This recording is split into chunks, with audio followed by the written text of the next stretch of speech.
আল্লাহর ওলি বসে আছে, ও হাত দেখেই বলে ফেলে যে আপনার 3 বউ হবে। আমি ওই সময় একবার দেখিয়েছিলাম, আমি তো ছাত্র, আমার এই যে মাঝখানে 3টা দাগ দেখে বলছে আপনার 3 বউ হবে। এই যে ইনার নাতি আমার ঘরে, যাক ওই সময় তারও 1 বছর পরে আমার বিয়ে হয়েছে। তো সেই একটাই তো আছে, আমার তো এখনো এই ভাগ্যের রেখার সাথে মেলে নাই। গায়েব জানা এ বিষয়টা শুধুমাত্র এখতিয়ার কার? আল্লাহ যতটুকু জানিয়েছে অতটুকু ছাড়া অদৃশ্যের খবর কেউ জানে না। কত ভণ্ড আজকে বাংলাদেশে, বিশেষ করে সাংস্কৃতিক রাজধানী কুষ্টিয়ায় আছে, ওরা কত কিছু দেখে বলে দেয় যে এই আছে। কুষ্টিয়ার স্টেশনে যান, কোর্ট স্টেশনে, আল্লাহর ওলি বসে আছে, ও হাত দেখেই বলে ফেলে যে আপনার 3 বউ হবে। আমি বিশ্ববিদ্যালয়ে প্রথমে যখন এসেছিলাম, ওই সময় তো কুষ্টিয়ায় আমি নতুন, আমি ছোটবেলা থেকে চুয়াডাঙ্গা, বরিশাল এই সমস্ত জেলায়। 10 সালে আমার কুষ্টিয়ায় প্রবেশ করা। ওই সময় একজন স্টেশনে বসতো, হাত দেখে মানুষের ভাগ্য বলে দিত। আমি ওই সময় একবার দেখিয়েছিলাম, আমি তো ছাত্র, আমার এই যে মাঝখানে 3টা দাগ দেখে বলছে আপনার 3 বউ হবে। এই যে ইনার নাতি আমার ঘরে, যাক ওই সময় তারও 1 বছর পরে আমার বিয়ে হয়েছে। তো সেই একটাই তো আছে, আমার তো এখনো এই ভাগ্যের রেখার সাথে মেলে নাই। মেলবে কিনা আমি জানি না, মেলার দরকার নেই। সুতরাং এই হাত দেখে যারা উল্টাপাল্টা কথা এগুলো বলে, ওদের ভাগ্যের পরিবর্তন ওরা করে নিতে পারে না। বিশ্বাস করেন এগুলো সব ধোঁকা। এই যে পাথর দিয়ে যারা ব্যবসা করে, লিটন দেওয়ান চিশতি ঢাকার প্রান্ত পথে প্রায় 5 লাখ টাকা ভাড়া ওই ঘরটার, আর ও পাথরের ব্যবসা করে ওই দোকান ভাড়া দেয়, রাজার হালে চলে। এত দলিল দেওয়ার পরেও দেশের মানুষ এখনো পর্যন্ত সচেতন হয় না। আমি এই যে 8-9 দিন আগে এসেছি কাবা শরীফ থেকে। কাবায় যে পাথরটা, এটা জান্নাতের পাথর, কিন্তু এ পাথরের কোনো ক্ষমতা নেই। যারা বলে যে এখানে চমা দিলে গোনা সব শুষে নেয়, আমি অথেন্টিক হাদিস পাইনি। যারা পেয়েছেন একটু দেখাবেন তো। না পেয়েছেন আপনি? গোনা শুষে নেয় এরকম কথা তো আমি পেলাম না। কোথায় পেয়েছে আল্লাহ জানে। হযরত ওমর মাঝে মাঝেই পাথরের দিকে তাকিয়ে একটা ছড়ি বা লাঠি নিয়ে বলতেন, পাথর, আমি শুধু দেখেছিলাম যে নবীজি তোমাকে চমা দিয়েছে, এই কারণে তোমারে চমা দেই। তুমি আমার ভালো করতে পারো না, মন্দও করতে পারো না। আমি যদি দেখতাম যে নবীজি তোমাকে চমা দেয়নি, আমি জীবনে তোমারে চমা দিতাম না, এবং কি এই কাবা ঘরের সাথে থাকতেও দিতাম না, লাঠি দিয়ে পিটিয়ে টুকরা টুকরা করে ফেলতাম। আপনি চিন্তা করেছেন কোন পাথরকে কথা বলছে? খলিফা হযরত ওমর। আর আমরা লিটন দেওয়ান চিশতির পাথর নিয়ে পাগল হয়ে আছি। সুতরাং এই যে 50,000, 1 লাখ, 2 লাখ, 5 লাখ টাকা দিয়ে পাথর কিনে বিভিন্ন রোগ শোক থেকে মুক্ত হওয়ার জন্য যারা আন্দাজে ধারণায় আছেন, এগুলো সব বানোয়াট, ধোঁকাবাজি। পাথরের কোনো ক্ষমতা আছে? বলেন বলেন। আমার মনে হয়, যদিও এটা বলা ঠিক হচ্ছে কিনা জানি না, অনেকের গায়ে লাগতে পারে, এই যে তাবিজ ঝুলিয়ে রাখেন বিভিন্ন, অধিকাংশ আলেমের মতে তাবিজ ঝোলানো পর্যন্ত এটা শিরিকের পর্যায়। আমার মনে হয় এটা যাদের হাতে আছে, এই যে মাজায় আছে, বিভিন্ন জায়গায় টাঙিয়ে রেখেছেন, গলা সহ এখনই খুলে ফেলে দেন। পরা কোরআনে 13 জায়গায় আল্লাহ এরকম আয়াত দিয়েছেন, আলাইসাল্লাহু বিকাফিন আবদা, আমি কি আমার বান্দার জন্য যথেষ্ট না যে ও তাবিজ নেওয়া লাগবে? অমা কুন্না আনিল খালকি গাফিলিন, আমি আমার কোন সৃষ্টি সম্পর্কে গাফেল না যে তোমার তাবিজ নিয়ে আমার কাছে আসা লাগবে। আকালা রাব্বুকুম উদউনি আস্তাজিব লাকুম, আমাকে ডাকো, আমি আল্লাহ ডাকের সাড়া দিয়ে দেব। ওয়াইদা সালাকা ইবাদি আন্নি ফাইন্নি করিব, আমার সম্পর্কে জিজ্ঞাসা করলে বলবা আমি শাহরগের চাইতেও নিকটে। নাহানু আকরাবু ইলাইহি মিন হাবলিল ওয়ারিদ। পরা কোরআনে আমি এরকম 13 জায়গায় একই আয়াত পেয়েছি, আল্লাহ পাক এবং বান্দার মাঝখানে কোনো দালাল, কোনো মাধ্যম, মিডিয়া কিচ্ছু লাগবে না, সরাসরি আপনি ডাকবেন। কিন্তু যার জীবনী নিয়ে আলোচনা করলে জীবন পরিবর্তন হয়ে যায় বলে আমরা কোরআন এবং হাদিসের বর্ণনায় পাই, তাকে নিয়ে এ বিশ্বের মানুষেরা ওই রকম কিছু করে না। যেগুলো কিছু করা হয় আমাদের দেশে, কিছু বেদাতপন্থী আছে, তারা মানুষের জামার চাইতে গেঞ্জি বড় বানিয়ে ফেলে। যা দরকার এইগুলো নিতে চায় না, ওটভট উল্টা পাল্টা কিছু নিয়ে তার সম্মান মর্যাদা যা আছে ওগুলো বাড়ানোর চাইতে শেষে শিরিক এবং বেদাতের পর্যায়ে চলে যায়। আমরা অন্তত কুষ্টিয়াতে ওইগুলো করব না ইনশাআল্লাহ। 3 নম্বরে আমরা নাম পেয়েছি, এটা সবারই আছে, সেটা হচ্ছে মা আর বাবা। কোরআন হাদিস পড়ে আমি যতটুকু পেয়েছি, 3টা রহমত আল্লাহর পক্ষ থেকে সবচাইতে বড় বড় এই পৃথিবীতে এসেছে। 1 নম্বরে কোরআনে কারিম, 2 নম্বরে নবী মুহাম্মদুর রাসূলুল্লাহ, 3 নম্বরে আমাদের মা আর বাবা। তার ভেতরে আমরা কোরআনে কারিম শোনার জন্য এসেছি। 1500 বছর চলছে। পৃথিবী প্রমাণ অলরেডি করে দিয়েছে যে কোরআনের ভেতরে সন্দেহ তো নেই, সন্দেহের লেশ পর্যন্ত নেই। K1 সুপার কম্পিউটার, আপনারা যারা শিক্ষিত মানুষ, যারা নাড়াচাড়া করেন এগুলো জানেন। আমেরিকার নিউ ইয়র্ক সিটিতে একবার 4500 ধর্মীয় গ্রন্থ এক জায়গায় করেছিল। একটা একটা করে কম্পিউটারের ভেতরে দেয় পৃষ্ঠাগুলো, ভেতর থেকে লেখা আসে যে এগুলো সঠিক কিনা। আমি আজকে আসার সময় এই তথ্যটা পেলাম। ভালো করে একটু খেয়াল করে দেখেন তো, যা শুনতে আসলেন কত অথেন্টিক এই কিতাবটা। ওখানে প্রত্যেকটি ধর্মীয় গ্রন্থের ব্যাপারে কথা এসেছে যে এর ভেতরে এই জায়গায় সমস্যা আছে, পৃষ্ঠা নাম ধরে ধরে।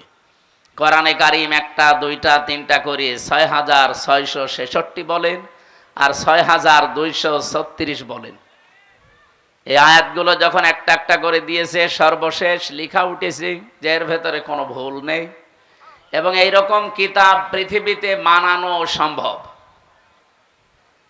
এখন যারা এতদিন পর্যন্ত পৃথিবীতে শুনেছে যে কোরআনের মতো কোরআন নাকি বানানো সম্ভব না, তারা কিন্তু এবার আশা জেগেছে। না, এতদিন শুনলাম কি মুসলমানদের কাছে, আর এখন দেখছি কি এটা তো বানানো সম্ভব, কিন্তু সময় লাগবে কতদিন?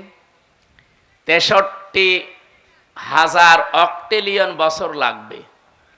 আপনি বোঝেন এই শব্দ কি বললাম? আমরা যারা এখানে গণিত অঙ্ক যাই বলেন, এ বিষয়ে যে সমস্ত মানুষ লেখাপড়া করে, হিসাব নিকাশে জিজ্ঞাসা করে যে অক্টেলিয়ন কাকে বলে। প্রথমে হয় এ বিষয়টা আমরা দেখেছি, একক হয়, এরপরে দশক হয়, এরপরে শতক, সহস্র, অযুত, লক্ষ, নিযুত, কোটি, million, billion, trillion, zillion, pillion, এরপরে অক্টেলিয়ন। আপনি হিসাব করে দেখেন তো,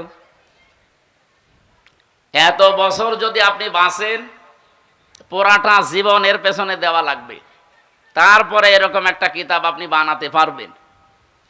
এখন যদি মনে করেন না পুরাটা জীবন আমি দিলাম, এরপরে আমার ছেলে দেবে, এরপরে আমার নাতি ছেলে দেবে, এইভাবে না, হবে না। কম্পিউটারে এটাই লেখা এসেছে যে আপনার জীবনে এরকম হায়াত পাওয়া লাগবে এবং পুরাটা জীবন যদি এর পেছনে ব্যয় করতে পারেন আপনি বানাতে পারবেন। আদম নবী থেকে শুরু করে আজকের দিন পর্যন্ত 63,000 অক্টেলিয়ন বছর কারো জীবনের হায়াত আছে? কিয়ামত পর্যন্ত কেউ পাবে এরকম হায়াত? দিন যত যাচ্ছে হায়াত আরো কমতেছে। আগে আদম নবী বেঁচে ছিল 1000 বছর, তার সন্তানেরা বেঁচে ছিল এরকম 700 বছর, 500 বছর, আর আমরা মাত্র 60-70 বছর। তারপরও এখন গ্যারান্টি নেই। গ্যারান্টি আছে আমাদের? তো এই জন্যে এটা আর সম্ভব না। যা শুনতে এসেছেন এমন একটা কিতাব, বিশ্ব নবীকে আল্লাহ সতর্ক বাণী দিয়েছেন, মানে কত বড় অথেন্টিক সেই কথা বোঝাতে আমি বলছি। সূরা হাক্কাত 44 নম্বর আয়াত। রব্বুল আলামিন বলেন, ওয়ালাউ তাকাওয়ালা আলাইনা বা'দাল আকাবিল লা আখাযনা মিনহু বিল ইয়ামিন সুম্মা লাকাতানা মিনহুল ওয়াতিন। এ পর্যন্ত একটু ভালো করে শুনুন, গতানুগতিক কথা আমি বলি না। আল্লাহ পাক বলেন, হে নবী, আমি কোরআনে যা দিয়েছি, আমার এই কথা বাদ দিয়ে কোন নতুন কথা যদি আপনি কোরআনের ভেতরে নিজের কথা আমার নামে চালিয়ে দিতেন যে এইটা আল্লাহ জানিয়েছে, কি করতাম জানেন? লা আখাযনা মিনহু বিল ইয়ামিন, আপনার ডান হাত চেপে ধরতাম, কণ্ঠনালী কেটে ফেলে দিতাম। ঠিক আছে? ঠিক নেই। আমরা প্রচলিত যে এইগুলো পড়ি বাংলায়, এগুলো ঠিক আছে। এনারা আমাদের যা পড়ায় এ পর্যন্ত ঠিক আছে, কিন্তু আপনি শব্দের দিকে খেয়াল করে দেখেন তো বাংলার সাথে এই আরবিগুলো মিলছে কিনা। আল্লাহ তাআলা বললেন লা আখাযনা, এখানে ফাইল কর্তা সরাসরি আল্লাহ নিজে, আমি নিজে ধরতাম। মেনুহু বিল ইয়ামিন, বি মানে দ্বারা, দিয়ে, কর্তৃক, যাই বলে। ইয়ামিন মানে ডান হাত। আমি আমার ডান হাত দিয়ে আমার নবীকে চেপে ধরতাম। নবীর ডান হাত ধরতাম, তার কণ্ঠনালী কেটে ফেলে দিতাম, এ কথা এখানে নেই। অথচ যত আপনি বাংলা অনুবাদ দেখবেন এই কথা লেখা আছে। কথাটা শুনতে যদিও মনে হচ্ছে একরকম, এই আকাশ পাতাল অর্থ পাল্টিয়ে গেছে। আপনি মনে করেন আমি এনামুল সাহেবের ডান হাত চেপে ধরলাম, এটা একটা বাংলা অর্থ। আর একটা অর্থ কি? আল্লাহ তাআলা এখানে যেটা জানাতে চেয়েছেন, এত শক্ত কথা এটা কোরআনের ব্যাপারে, লা আখাযনা মিনহু বিল ইয়ামিন, আমি নিজে নবীর ডান হাত না, আমার ডান হাত দিয়ে, আল্লাহ তাআলা বলেন আমার ডান হাত দিয়ে আমি নবীকে চেপে ধরতাম। আমার প্রশ্ন, নবীকে আল্লাহ চেপে ধরার কথা বললেন, ডান হাতের কথা দিলেন, মিনহু বিশ শিমাল দিলেন না কেন, যে আমি বাম হাত দিয়ে ধরতাম? আল্লাহর কি বাম হাতের শক্তি নেই? আপনাদের যা আওয়াজ মনে হচ্ছে উনি দুর্বল হয়ে গেছে। আল্লাহর বাম হাতে শক্তি আছে না? কেমন শক্তি আছে? আমরা ডান হাত বাম হাত বললে যেটা বুঝি সচরাচর, আমাদের জ্ঞান যা আছে চর্ম চোখ দিয়ে আমরা যেটা দেখি, যে আমাদের ডান হাতে অন্তত তুলনামূলক শক্তি বেশি বাম হাতের চাইতে। কথা বলেন কিনা বলেন? আমরা যে উদাহরণ দিলে বুঝি ভালো, আপনি দেখবেন কোরআনে আল্লাহ ওই রকম উদাহরণই দিয়েছেন। আমাদের জীবন সম্পর্কে আল্লাহ উদাহরণ দিতে গিয়ে সময়ের উদাহরণ দিয়েছেন, কারণ আমাদের জীবনটার সমষ্টি সময়। সময় না থাকলে হামজা আছে, আরো জোরে বলে। এখান থেকে 100 বছর পরে এই জায়গায় আমরা এখানে আর কেউ থাকবো না, নতুন মানুষ এসে এই জায়গাটা চাষ করবে। আর আমরা যারা আছি 100 বছরের ভেতরে সব মাটির নিচে ভরাট হয়ে যাব। 100 বছর পরে যদি আমি এখানে এসে বলি যে কুষ্টিয়ার 6 রাস্তার মোড়ে এই বাড়ি আমার, ওই সময় যারা ওখানে বসবাস করবে ও বাড়ি আমারে ঢুকতে দেবে? আমি যদি বলি আমার বাবার নাম রিয়াজউদ্দিন, আমার দাদার নাম জাহান আলী, এই বাড়ি তারা বানিয়েছিল, আমি এখানে ছিলাম অন্তত 50-60 বছর, ওরা আমারে বলবে কিসের রিয়াজউদ্দিন, কিসের জাহান আলী? আমার নাম শুনলে তো বলবে আপনারই চিনি না। এজন্য আমার জীবনের সবচাইতে গুরুত্বপূর্ণ যে সম্পদ, তার নাম কি বলেন তো? আরো জোরে বলেন। কোরআনে দেখবেন জীবন সংক্রান্ত যত বিষয় আছে, সময়ের সমষ্টি, এরকম কিছু উদাহরণ আল্লাহ সেট করেছেন। আল্লাহ রাব্বুল আলামিন বলেন ওয়াল আসরি, সময়ের কসম। কিসের কসম দিলেন? কারণ আমরা বুঝি ভালো যে সময় থাকলে হামজা আছে, সময় নেই হামজা নেই। আমরা যেহেতু সচরাচর দেখি এই পৃথিবীতে আমাদের ডান হাতের শক্তি বেশি, বাম হাতের শক্তি একটু তুলনামূলক কম। আমরা যেটা দিয়ে বুঝবো ভালো, আল্লাহ সেই উদাহরণ দিয়েছেন। মিনহু বিশিমালও দিতে পারতেন, তাও অর্থ পারফেক্ট হইতো। তারপরও আল্লাহ মিনহু বিল ইয়ামিন দিয়ে এত শক্ত ভাষায় জানালেন যে আমি আমার নিজের ডান হাত দিয়ে আমার নবীকে চেপে ধরতাম। আর আমরা যেহেতু ডান হাত দিয়ে কোনো কিছু ধরলে শক্ত করেই ধরি নাকি? আল্লাহ এইটাই বোঝাতে চেয়েছেন যে কোরআন কত অথেন্টিক। আমি আমার ডান হাত দিয়ে আমার নবীকে চেপে ধরতাম মজবুত শক্তভাবে, এতটুকু শেষ করলাম না, সুম্মা লাকাতানা মিনহুল ওয়াতিন, এমনকি তার কণ্ঠনালীও কেটে ফেলে দিতাম যেন আর কথাই বলতে না পারে। কোরআনের ভেতরে আমি আল্লাহ ছাড়া আর কারো কথা নেই।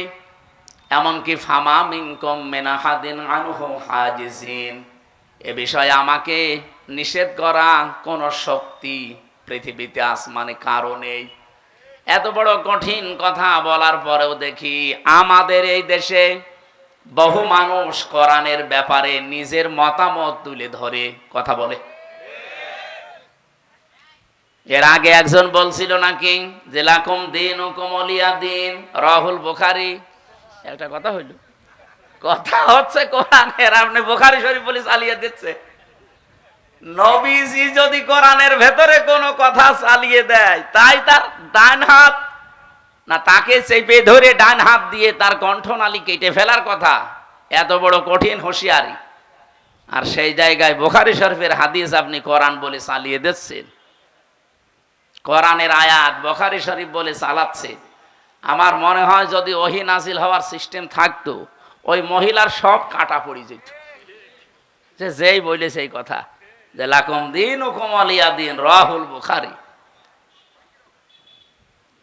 আমরা কোরআনের ব্যাপারে যে কথাগুলো এখন থেকে তাহলে শুনবো, কোনো সন্দেহ নেই এর ভেতরে একটা শব্দ আজ পর্যন্ত ওলট পালট হয়নি, কিয়ামত পর্যন্ত হবেও না। এইরকম একটা কিতাব শোনার জন্য আমরা বসে আছি, যে কিতাবের একটা অক্ষর শুনলে পড়লে 10টা নেকি হয়। কয়টা? আরো জোরে বলেন। ইন্নাল্লাযী লাইসা ফি জাওফিহি শাইউম মিনাল কুরআনি কাল বাইতিল খরিব, যে মানুষের অন্তরের ভেতরে কোরআন নেই, কোরআনের আলো নেই, জ্ঞান নেই, ওটা মানুষের অন্তরই না, ওটা উজাড় গৃহ, শয়তানের ঘর। আপনি চিন্তা করতে পারেন নবীজিও কত শক্ত কথা বললেন।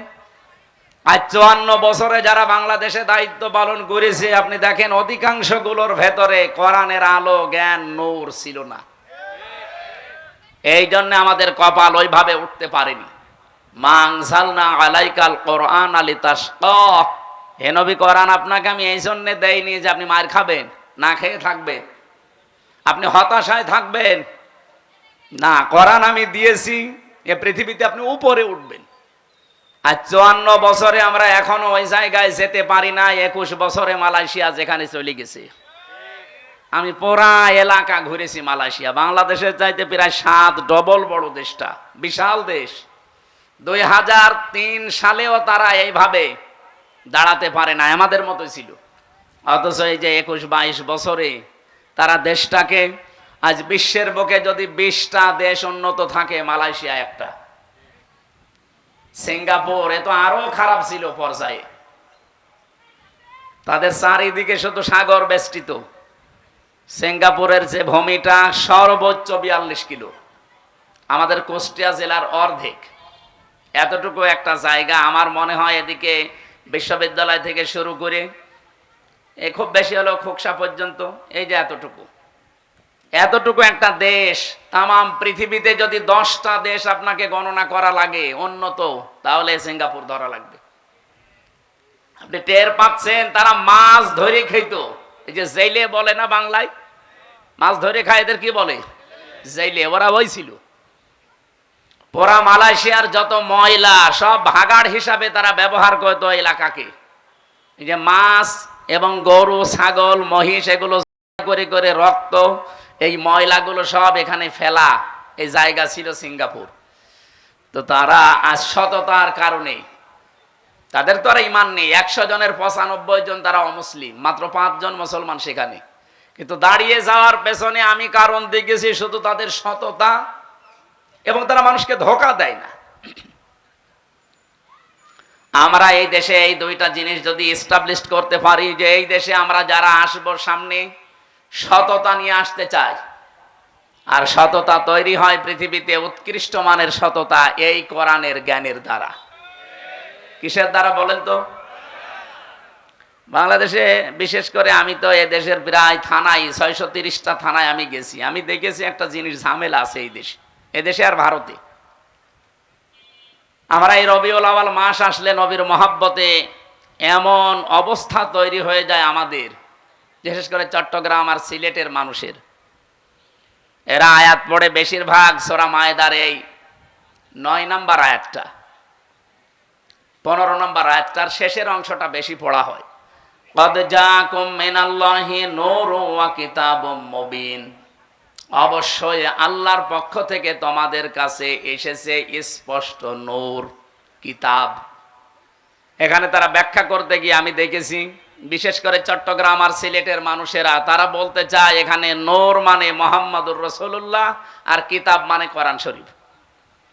অথচ যারা তাফসীর পড়ে গভীরভাবে বোঝে, এর পরের যে আয়াত আপনি দেখেন, কোন আয়াতের তাফসীর করতে হলে উসুলে তাফসীরের মূল নীতি যে 15টা, তার ভেতর একটা এইটা আছে যে আগের আয়াত পরের আয়াতের সাথে কি সম্পর্ক আছে এটা আপনাকে জানা লাগবে, না তো আন্দাজে এক আয়াত থেকে তাফসীর করতে গেলে আপনি ভুল করে ফেলবেন। এটা মূল নীতির ভেতরে পড়ে। এর পরের আয়াত আগের আয়াতের দিকে একটু খেয়াল করলে এটা কিন্তু সমাধান হয়ে যায়। বাংলাদেশে যেটা নিয়ে আমরা আজ অনেকে কাফের পর্যন্ত ফতোয়া দিতে দ্বিধাবোধ করি না। যারা নবীকে নূরের তৈরি মনে করে না তারা নাকি কাফের, এই কথা অনেকে বলে না। যদিও আমাদের এই সমস্ত জেলায় এগুলো কম। আপনি চট্টগ্রামে যান, আপনার জানাজায় বন্ধ করে দিবে, এমন কড়া। ওরা মিঠা সন্নি, কড়া সন্নি, আরো বিভিন্ন নাম নিয়েছে। তা আমি এই শব্দটা পড়তে গিয়ে দেখলাম আল্লাহ রাব্বুল আলামিন এখানে কদ জাকুম মিনাল্লাহি নূরুন ওয়া কিতাবুম মুবিন এই শব্দ বলার পরেই এর পরে এইগুলো যে সব এক জিনিস তার প্রমাণ দিয়েছেন পরের আয়াতে। আলেমদেরকে বলছি বাড়ি যে একটু মিলাবেন, শব্দটা দেখবেন। এখানে আছে, এখানে কিতাবের অনেকগুলো নাম দেওয়া আছে। কোন জায়গায় আমি পেয়েছি কোরআনের নাম 55টা, কোন জায়গায় পেয়েছি 45টা, কোন জায়গায় 25টা, কোন জায়গায় 4টা। আমি যে 4টার বিষয়ে বলছিলাম তার ভেতরে একটা নাম আছে কোরআনের, আন-নূর। কোরআনের নাম কি বলেন বলেন? তাহলে এই আয়াত দ্বারা আল্লাহ যেটা বোঝাতে চাচ্ছেন নবী নূরের তৈরি, এ কথা বলে আপনি নবীর সম্মান বাড়াচ্ছেন না। আর তারে নূরের তৈরি বললেই কি, মাটির তৈরি বললেই কি আপনার ইমানে কোনো সমস্যা আছে? এইটা যেহেতু আমাদের সিলেবাসের অন্তর্ভুক্ত না, মরণের পরে বিষয়ে গুরুত্বপূর্ণ কোনো প্রশ্ন নেই, সুতরাং এইটা নিয়ে কেওয়াজ করে সময় নষ্ট করার কোনো দরকার নেই। আমি কথা আশা করি বোঝাতে পেরেছি। সুতরাং এমন কোরআন আমরা শুনতে এসেছি, এর ভেতরে কোনো ভেজাল নেই। সুতরাং যে আল্লাহ আমাদেরকে আজকে নিয়ে আসলেন এখানে, আমরা খুশি। কারণ এক একটি অক্ষর শুনলে বুঝলে আপনার ইমানের মান এবং ইখলাস অনুযায়ী কমপক্ষে তো 10টা নেকি পাবেনই, সর্বোচ্চ 700 পর্যন্ত নেকি পাবেন ইনশাআল্লাহ। আল্লাহ আমাদেরকে সর্বোত্তমটা যেন আমাদের ইমান অনুযায়ী দান করেন, বলেন আমিন। দরুদ আর সালাম পাঠ করার মাধ্যমে আমরা তেলাওয়াতকৃত আয়াতে যাচ্ছি। আমরা পড়েছি সূরা আনআম 50 নম্বর আয়াতের শেষের অংশটুকু। আমরা যে সমস্ত বিষয়গুলো নিয়ে রবিউল আউয়াল আসলে মাতামাতি করে ফেলি, নবীকে এমন এমন জিনিস দিয়ে দেই, আল্লাহ রাব্বুল আলামিন ওই বিষয়টা ক্লিয়ার করছেন আয়াতে। হে নবী, আপনি আপনার উম্মতদেরকে বলেন, কুল লা আকুলু লাকুম ইনদি খাযাইনুল্লাহ ওয়ালা আ'লামুল গায়বা ওয়ালা আকুলু লাকুম ইন্নী মালাক। আপনি মানুষকে বলেন, আমি কিন্তু এই কথা বলি না যে আমার কাছে আল্লাহর ধন ভান্ডার আছে। নবীজির কাছে যদি আল্লাহর ধন ভান্ডার না থাকে, এ পৃথিবীতে আর কোন আল্লাহর ওলি আছে তার দরবারে ধন ভান্ডার থাকতে পারে? আজকে আমি দিনের বেলা রাজবাড়ি ছিলাম, গলন্দ ঘাটের পাশে, ওর পাশেই তো আল্লাহর ওলির দরবার। ধন ভান্ডার নিয়ে বসে আছে খাজা, কেউ ফেরে না খালি হাতে।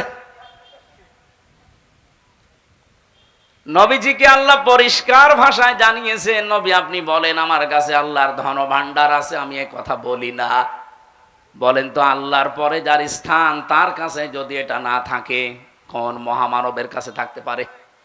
সুতরাং এটা যে পুরাটা বানোয়াট, মিথ্যা, ধোঁকাবাজি, প্রতারণা, এটা আপনাকে বিশ্বাস করা লাগবে। আমি নিচে নামতে পারলাম না আপনাদের কারণে। 2 নম্বরে ওয়ালা আ'লামুল গায়বা, আমি এ কথা বলি না যে আমি গায়েব জানি। গায়েব জানা এ বিষয়টা শুধুমাত্র এখতিয়ার কার? আল্লাহ যতটুকু জানিয়েছে অতটুকু ছাড়া অদৃশ্যের খবর কেউ জানে না। কত ভণ্ড আজকে বাংলাদেশে, বিশেষ করে সাংস্কৃতিক রাজধানী কুষ্টিয়ায়ও আছে। ওরা কত কিছু দেখে বলে দেয় যে এই আছে। কুষ্টিয়ার স্টেশনে যান, কোর্ট স্টেশনে আল্লাহর ওলি বসে আছে, ও হাত দেখেই বলে ফেলে যে আপনার 3 বউ হবে। আমি বিশ্ববিদ্যালয়ে প্রথমে যখন এসেছিলাম, ওই সময় তো কুষ্টিয়ায় আমি নতুন, আমি ছোটবেলা থেকে চুয়াডাঙ্গা, বরিশাল এই সমস্ত জেলায়। 10 সালে আমার কুষ্টিয়ায় প্রবেশ করা। ওই সময় একজন স্টেশনে বসতো, হাত দেখে মানুষের ভাগ্য বলে দিত।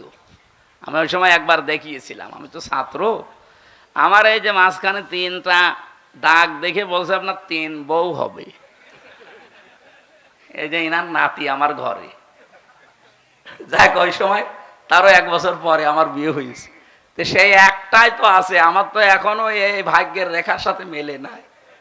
মেলবে কিনা আমি জানি না, মেলার দরকার নেই। সুতরাং এই হাত দেখে যারা উল্টাপাল্টা কথা এগুলো বলে, ওদের ভাগ্যের পরিবর্তন ওরা করে নিতে পারে না। বিশ্বাস করেন এগুলো সব ধোঁকা। এই যে পাথর দিয়ে যারা ব্যবসা করে, লিটন দেওয়ান চিশতি ঢাকার প্রান্ত পথে প্রায় 5 লাখ টাকা ভাড়া ওই ঘরটার, আর ও পাথরের ব্যবসা করে ওই দোকান ভাড়া দেয়, রাজার হালে চলে। এত দলিল দেওয়ার পরেও দেশের মানুষ এখনো পর্যন্ত সচেতন হয় না। আমি এই যে 8-9 দিন আগে এসেছি কাবা শরীফ থেকে। কাবায় যে পাথরটা, এটা জান্নাতের পাথর, কিন্তু এই পাথরের কোনো ক্ষমতা নেই। যারা বলে যে এখানে চমা দিলে গোনা সব শুষে নেয়, আমি অথেন্টিক হাদিস পাইনি। যারা পেয়েছেন একটু দেখাবেন তো। না পেয়েছেন আপনি? গোনা শুষে নেয় এরকম কথা তো আমি পেলাম না। কোথায় পেয়েছে আল্লাহ জানে। হযরত ওমর মাঝে মাঝেই পাথরের দিকে তাকিয়ে একটা ছড়ি বা লাঠি নিয়ে বলতেন, পাথর, আমি শুধু দেখেছিলাম যে নবীজি তোমাকে চমা দিয়েছে, এই কারণে তোমারে চমা দেই। তুমি আমার ভালো করতে পারো না, মন্দও করতে পারো না। আমি যদি দেখতাম যে নবীজি তোমাকে চমা দেয়নি, আমি জীবনে তোমারে চমা দিতাম না, এবং কি এই কাবা ঘরের সাথে থাকতেও দিতাম না। লাঠি দিয়ে পিটিয়ে টুকরা টুকরা করে ফেলতাম। আপনি চিন্তা করেছেন কোন পাথরকে কথা বলছে? খলিফা হযরত ওমর। আর আমরা লিটন দেওয়ান চিশতির পাথর নিয়ে পাগল হয়ে আছি। সুতরাং এই যে 50,000, 1 লাখ, 2 লাখ, 5 লাখ টাকা দিয়ে পাথর কিনে বিভিন্ন রোগ শোক থেকে মুক্ত হওয়ার জন্য যারা আন্দাজে ধারণায় আছেন, এগুলো সব বানোয়াট, ধোঁকাবাজি। পাথরের কোনো ক্ষমতা আছে? বলেন বলেন। আমার মনে হয়, যদিও এটা বলা ঠিক হচ্ছে কিনা জানি না, অনেকের গায়ে লাগতে পারে, এই যে তাবিজ ঝুলিয়ে রাখেন বিভিন্ন, অধিকাংশ আলেমের মতে তাবিজ ঝোলানো পর্যন্ত এটা শিরিকের পর্যায়। আমার মনে হয় এটা যাদের হাতে আছে, এই যে মাজায় আছে, বিভিন্ন জায়গায় টাঙিয়ে রেখেছেন, গলা সহ এখনই খুলে ফেলে দেন। পরা কোরআনে 13 জায়গায় আল্লাহ এরকম আয়াত দিয়েছেন, আলাইসাল্লাহু বিকাফিন আবদা, আমি কি আমার বান্দার জন্য যথেষ্ট না যে ও তাবিজ নেওয়া লাগবে? ওমা কুন্না আনিল খালকি গাফিলিন, আমি আমার কোন সৃষ্টি সম্পর্কে গাফেল না যে তোমার তাবিজ নিয়ে আমার কাছে আসা লাগবে। আকালা রাব্বুকুম উদউনি আস্তাজিব লাকুম, আমাকে ডাকো, আমি আল্লাহ ডাকের সাড়া দিয়ে দেব। ওয়া ইযা সালাকা ইবাদি আন্নি ফাইন্নী করিব, আমার সম্পর্কে জিজ্ঞাসা করলে বলবা আমি শাহরগের চাইতেও নিকটে। নাহানু আকরাবু ইলাইহি মিন হাবলিল ওয়ারিদ। পরা কোরআনে আমি এরকম 13 জায়গায় একই আয়াত পেয়েছি। আল্লাহ পাক এবং বান্দার মাঝখানে কোনো দালাল, কোনো মাধ্যম, মিডিয়া কিচ্ছু লাগবে না। সরাসরি আপনি ডাকবেন, আল্লাহকে সাড়া দেবে আমার মাবুদ। বলেন সুবহানাল্লাহ। কুষ্টিয়াবাসী গায়েবের খবর একমাত্র কে জানে বলেন? আরো জোরে। অন্য কেউ জানে এ কথা বিশ্বাস আমরা করব আর না। কত মানুষ এখন বের হচ্ছে, আশার বাণী দিয়ে তাদেরকে ফোলাচ্ছে হাওয়া দিয়ে, যে তোর কোনো চিন্তা নেই, তুই সামনে চলে এসেছিস। আপনি জানলেন কি করে? 1 ঘন্টা পরে কি হবে সে খবরও আপনার কাছে নেই, অথচ ফেব্রুয়ারির 12 তারিখে কি হবে ও বলে ফেলছে। 1 ঘন্টা পরে কি হবে বলতে পারে না, ফেব্রুয়ারির 12 তারিখে কি হবে ও অলরেডি চোখ বন্ধ করে সব বলে দিয়েছে। আর ওরা এই কথা শুনে আবেগে লাফাচ্ছে যে না, এত বড় বুজুর্গ যখন বলেছে হলেও হতে পারে। আল্লাহ কড়া ভাষায় দিয়েছেন সাবধান। আপনি বলেন যে ওয়ালা আলামুল গায়বা, আমি গায়েবের কিচ্ছু জানি না। তাফসিরে ফি জিলালিল কোরআনে সাইয়্যিদ কুতুব রাহমাতুল্লাহ আলাইহি লিখেছেন ওয়ালা আলামুল গায়বা দিয়ে আল্লাহ রাব্বুল আলামিন নবীকে এই কথা বলতে বলেন যে আপনি বলেন আমি গায়েবের কিঞ্চিত জানি না। আল্লাহ যদি কিছু জানায় সেটা ভিন্ন কথা। 3 নম্বরে ওয়ালা আকুলু লাকুম ইন্নী মালাক, আমি এই কথা বলি না যে আমি ফেরেশতা। এই কথাগুলো নবীর শানে, যেহেতু এ মাস আসলে বিভিন্ন মানুষ আবেগে আন্দাজে চালিয়ে দিতে পারে, আরো বিভিন্ন জিনিস চালিয়ে দেয়। আল্লাহ পাক এগুলো আমাদেরকে জানিয়ে এই কথায় প্রমাণ করতে চেয়েছেন। নবী আপনি বলেন হ্যাঁ, আমি তোমাদেরকে কি শোনাই তোমরা জানো? ইন আত্তাবিউ ইল্লা মা ইউহা ইলাইয়া, আমি শুধুমাত্র অনুসরণ করি যতটুকু আল্লাহ আমাকে ওহী করে জানায় অতটুকু। কুল হাল ইস্তাউল আ'মা ওয়াল বাসীর, বলেন যারা চক্ষুষ্মান এবং যারা অন্ধ, যারা ভালো এবং মন্দ পথে আছে তারা কি দুইজনের সমান? আফালা তাতাফাক্কারুন, এরপরেও কি তোমরা চিন্তা ভাবনা করবা না? এতটুকু বাংলা অর্থ ছিল। এবার আসেন তো, যেহেতু সিরাতের মাস আরম্ভ হয়েছে, নবীজির জন্মের মাস আসলে আমরা সিরাত মাহফিল দিয়ে থাকি, মিলাদ মাহফিল দিয়ে থাকি। বাংলাদেশের কুষ্টিয়া, চুয়াডাঙ্গা, মেহেরপুর এই অঞ্চলের এই 22-23টা জেলা বাদ দিয়ে অন্যান্য জেলাগুলোতে যে আপনি যদি মিলাদের বিরুদ্ধে শক্ত কথা বলেন, স্টেজে আপনাকে অপমান করে ফেলবে। অথচ যেই কথাটা আমরা সঠিকভাবে তুলে নিয়ে আসতে চাই ওইটা আমাদের বলতে দেয় না। মিলাদ এবং সিরাত এই দুইটা শব্দ, আমি সেদিন ওই যে ভার্সিটির আগে কোন জায়গায় যেন একটা টাচ দিয়েছিলাম যে এই পৃথিবীর ময়দানে শ্রেষ্ঠ মানুষ যেহেতু মুহাম্মদুর রাসূলুল্লাহ, তার জন্ম বৃত্তান্ত নিয়েও যদি আপনি আলোচনা করেন, যেটা মিলাদ নামে আমরা মনে করি, মিলাদ মানে ওয়ালাদুন থেকে, এটার বাংলা অর্থ জন্ম বৃত্তান্ত। নবীজির জন্ম বৃত্তান্ত আপনি আলোচনা করেন, মিলাদ অনুষ্ঠান করি, অসুবিধা নেই, কিন্তু ওখান থেকে যে শিক্ষা দিতে চাই ওইটা আপনাকে নেওয়া লাগবে।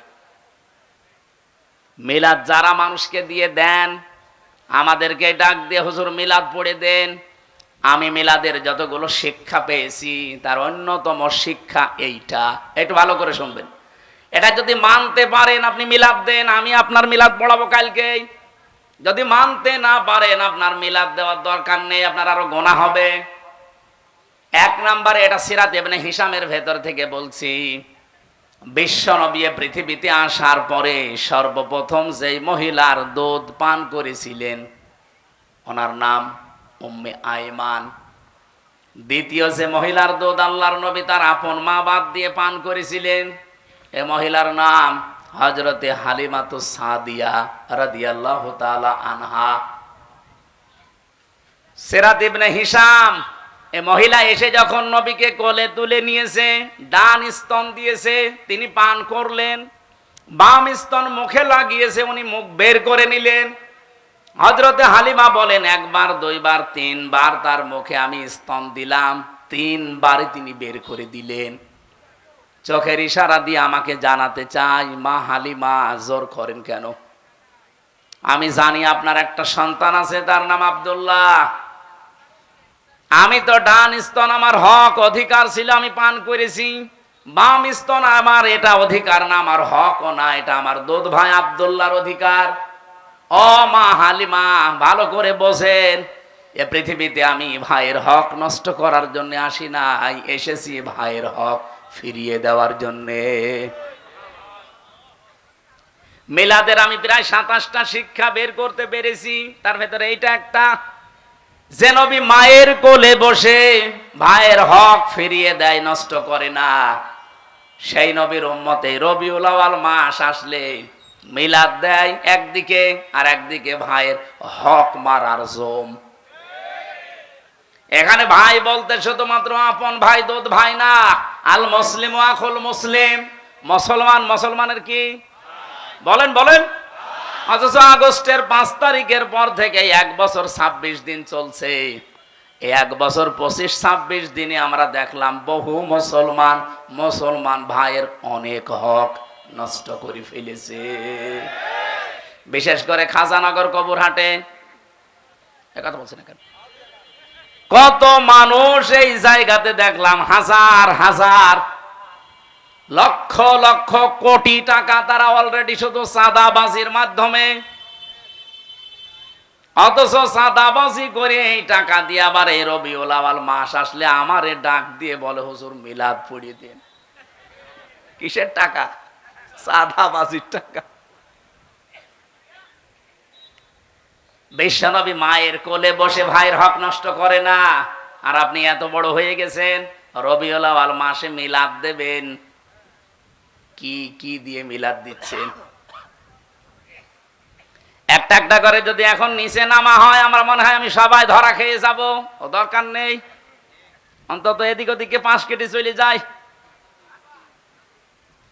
এবার আমার প্রশ্ন, এই পৃথিবীতে বিশ্ব নবী আসার পর থেকে আজকের এই দিন পর্যন্ত বহু মানুষ নবীর শুধু মিলাদ, জন্ম এইটা মেনেছে, খুশি হয়েছে, বেজার হয়েছে, কিন্তু নবীর আদর্শ যেটা, সিরাত যেটা, তার জীবনী যেটা, শুধু জন্ম বৃত্তান্ত না, তার জীবনী, এই কথাগুলো যখনই তাদেরকে মানতে বলা হয়, এ মানুষগুলো শুধু মিলাদ মানতে রাজি, সিরাত মানতে রাজি না।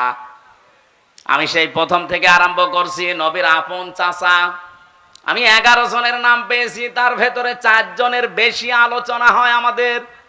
2 জন চাচা মিলাদও মেনেছে, সিরাতও মেনেছে, এই 2 জনেই জান্নাতি। আর 2 জন চাচা শুধু জন্ম মিলাদ মেনেছে, সিরাত তারা মানে নাই, 2 জনেই জাহান্নামী। একজন আবু তালেব আর একজন আবু লাহাব, এ 2 জনই আপন চাচা। আপনি তাদের পুরা জীবনী পড়ে দেখেন। আমি তো আবু লাহাবের পুরা জীবন পড়েছি, আবু তালেবেরও জীবন পড়েছি। ওরা নবীর মিলাদে, জন্মে এত খুশি ছিল, নিজের কাজের মেয়ে সোয়াইবিয়াকে পর্যন্ত আজাদ করে দিয়েছে, মুক্ত করে দিয়েছে, টাকা দিয়ে কিনে নিয়ে আসা মেয়ে, কাজের মেয়ে, দাসীবাদী। এত খুশি হয়েছে নবীর জন্মে যে আমার ভাই আব্দুল্লাহ নেই, আমার ভাইয়ের ঘরে একটা সন্তান এসেছে, এই খুশির সংবাদ দেওয়ার কারণে আমি তোরে মুক্ত করে দিলাম। আবু তালেব এত খুশি ছিল নবীর জন্মে, বিশ্ব নবীর জন্মে সে খুশি শুধু না, নিজের ছেলে আলীকে কোনোদিন কাছে রাখে নাই, মুহাম্মদুর রাসূলুল্লাহকে রাতের বেলা কাছে রাখতো। এই 2 জন চাচার জীবনী পড়ে সর্বশেষ যেটা পেয়েছি, যখনই তাদের কাছে নবীজির সিরাত, তার আদর্শের কথা নবীজি তুলে ধরলেন, এই 2 জন লোক তো মানেই নাই। আবু তালেবের জীবনী পড়তে গিয়ে দেখলাম, এই লোকটা যখন মারা যায়, নবীজি তার মাথার কাছে গিয়ে বলেছিলেন, ইয়া আম্মি আবি তালিব, লা ইলাহা ইল্লাল্লাহ হাজ্জুল লাকা ইনদাল্লাহি ইয়াউমাল কিয়ামাহ, বুখারী শরীফের হাদিস। চাচা আপনার জোরে বলা লাগবে না, শুধু আস্তে করে আমার কানের কাছে মুখ নিয়ে আল্লাহর একত্ববাদের স্বীকৃতিটা দেন, রিসালাতের স্বীকৃতি আপনার দেওয়া লাগবে না। শুধু বলেন লা ইলাহা ইল্লাল্লাহ মুহাম্মাদুর রাসূলুল্লাহ বলার দরকার নেই, এটা আমি নিজে জানি। শুধু আপনি আল্লাহরটা দেন, আমি আপনাকে গ্যারান্টি দিচ্ছি এই মুহূর্তে কিয়ামতের দিন আল্লাহর সামনে আপনার ব্যাপারে আমি ঝগড়া করে জান্নাতে নিয়ে যাব। পাশে দাঁড়িয়েছিল আবু সেহেল, আবু সুফিয়ান। ডাক দিয়ে বলে, নেতা পড়বা, সারা জীবন বাপ দাদার ধর্ম মানলে এখন নতুন ধর্ম অনুসরণ করে কলঙ্কিত হবা। মানুষ তোমাকে কাপুরুষ বলবে, ভীরু বলবে, সারা পৃথিবীতে একটা বদনাম হয়ে যাবে তোমার। ও আর পড়ে নাই। ডাক দিয়ে বলে, মোহাম্মদ ভাতিজা আমার, তোমাকে আমি ভালোবাসি। তোমার সেই জন্মের দিন থেকে আজকের এ পর্যন্ত আমি তোমার পেছনে আছি, কিন্তু তোমার এই আদর্শটা আমি মানতে পারলাম না। তোমার নিয়ে আসা এই আদর্শ মেনে নিলে আমি মারা যাব, এখন মানুষ আমার বদনাম বের করবে, তুমি আমারে মাফ করে দিও। বলেন তো, মাফ করার মালিক কি নবীজি না আল্লাহ? সঙ্গে সঙ্গে কোরআন আয়াত নাযিল হয়েছে, ইন্নাকা লা তাহদি মান আহবাবতা ওয়ালাকিন্নাল্লাহা ইয়াহদি মান ইয়াশা।